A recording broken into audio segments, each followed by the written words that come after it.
Our next guest we've got is Graeme McCormick, and he's speaking on behalf of the SNP, and he's the convener in Dumbarton. So everybody give a welcome to Graeme McCormick. Well, hello there, and thanks very much for having me. That's what my mother said on my birthday. But anyway, this is the first time that my path has actually crossed with Kenny McCaskill, despite the fact that we've both been in the SNP for a long, long time. And the tenuous connection is that, as you'll recall, when Kenny was the Justice Minister, he allowed the release of the Lockerbie bomber on the convicted Lockerbie bomber on the basis of compassion. I discovered I had prostate cancer 7 years ago, and I said to my brother-in-law, who's a cancer specialist, who will I go to? And he said, go to Mr. Shafiq in Paisley. And I said, why go to Paisley? And he said, and why go to Mr. Shafiq? And he said, well, he kept Mr. Al McGrahy going for a few years. So hopefully I've got a few years in me yet. As you can see, I'm one of the youth wing of the SNP, and a crowd of us decided that we really did need to do something to deliver independence. I'm rather notorious for the fact that I was quoted as saying that the last attempt with the SNP leadership was was flatulence in a trance, and really we have got to move that forward. So we devised a resolution which we hope will be considered, at least in part, at conference, which will deliver independence and commit the SNP to joining with the other pro-independence parties on the basis that if there is a majority vote on the list vote for pro-independence parties, that is to be deemed a mandate to deliver independence. Now, what keeps coming up are three very important words: sovereignty,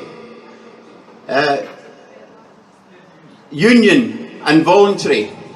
And these things have meaning because basically they mean, and they have been accepted by the UK government and the UK Parliament and the Scottish Parliament as well, that if we are sovereign and if this is a voluntary union, then we can leave when we wish to. And that's what it should be. And it's only basically that the barriers in front of us are not legal barriers, they're barriers of the mind. And barriers of the mind are things that you've just got to make that leap within your mind and have the confidence and smedum to go ahead, and we can make it. And we are convinced that if we can get the SNP conference to accept our resolution or our amendment to the resolution, that Scotland will become independent if the Scottish people in a majority vote for it in the list in 2026, and then the UK government, that's the decision made, and then the UK government has 1 year until the 1st of May 2027 to come to us and negotiate the dissolution of the union. If they don't come to us, we have put in place building blocks so that we can actually leave this union on the 1st of May 2027. And these building blocks include the appointment of an independence delivery unit of experts who have already done the groundwork, done the spade work to enable us to actually be independent in 2027.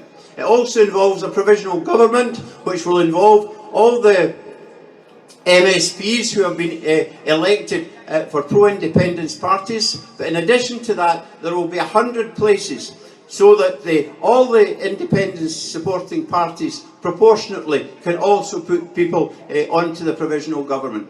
And then the other thing you've got to remember is that we are not going to use public funds. We are going to use money which the independence supporting parties and independence supporting people can raise themselves, because this has got to be a challenge not just for the politicians, it's got to be the challenge for all of us. And I'm very confident that from what I've heard from various sources, that we can raise the money in order to do that. So this is what it's about. So if I can maybe end just with something from Psalm 24, if you don't mind. The words are, even as a bird outside the fowler's gin, escapes away, so is our soul set free. Broke are their nets, and thus escaped away. Britain is broke. The nets have been opened. All we need to do is walk through arm in arm, and we shall be successful.